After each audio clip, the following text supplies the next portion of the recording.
ಭಗತ್ ಸಿಂಗ್ ಸೇವಾ ಪ್ರತಿಷ್ಠಾನದ ವತಿರ್ದು ತೊಕ್ಕೋಟದ ಫ್ಲೈಓವರ್ದ ಬರಿಟ್ಟು ಪುನಃ ವೃಕ್ಷ ತೋರಣದ ಐಕ್ಲೆಗ್ ಗೊಬ್ಬರ ಪಾಡುನ ಬಕ್ಕ ಪರಿಸರ ಸ್ವಚ್ಛತಾ ಕಾರ್ಯ ಐತಾರ ನಡೆತಂಡು. ತೊಕ್ಕೋಟು ಭಗತ್ ಸಿಂಗ್ ಪ್ರತಿಷ್ಠಾನದ ವೃಕ್ಷಾಂಕುರ ರಕ್ಷ ಕಾರ್ಯಕ್ರಮದಡಿಟ್ಟು ವೃಕ್ಷ ತೋರಣ ಅಭಿಯಾನವಾದ ತೊಕ್ಕೋಟದ ಫ್ಲೈಓವರ್ ತೀರ್ಥ ಬರಿಟ್ಟು 100 ದೈಕ್ಲೇನು 3 ವರ್ಷದ ತುಂಬು ನಡೆದಿತ್ತದು.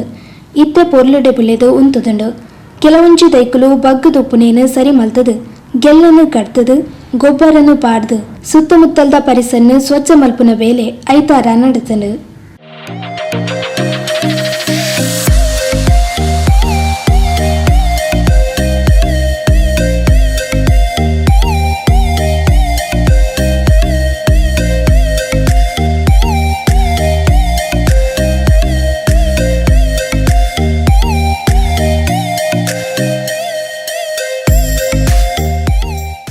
ಪ್ರತಿಷ್ಠಾನದ ಅಧ್ಯಕ್ಷರು ಜೀವನ್ ಕುಮಾರ್ ತೊಕ್ಕೋಟು, ಉಪಾಧ್ಯಕ್ಷರು ಮಾಧವ್ ಉಳ್ಳಾಲ, ವೃಕ್ಷಾಂಕುರ ರಕ್ಷಾ ಸಂಚಾಲಕರು ಪ್ರಸಾದ್ ಕೊಂಡಾನ, ಪ್ರಮುಖರು ರಾಜೇಂದ್ರ ಸೇವಂತಿಗುಟ್ಟೆ, ದಾಮೋದರ ನಡರ್, ಶರತ್ ಭಂಡಾರಿ, ಸುಧಾಕರ್ ಬಜಲ್, ದೀಕ್ಷಿತ್ ನಿಸರ್ಗ, ವಿಶ್ವನಾಥ ಎಲ್ಯಾರ್ ಪದವ್, ಪ್ರತೀಕ್ ನಡರ್ ಈ ಪೊರ್ತುಡು ಒಟ್ಟುಗೇತೆರು.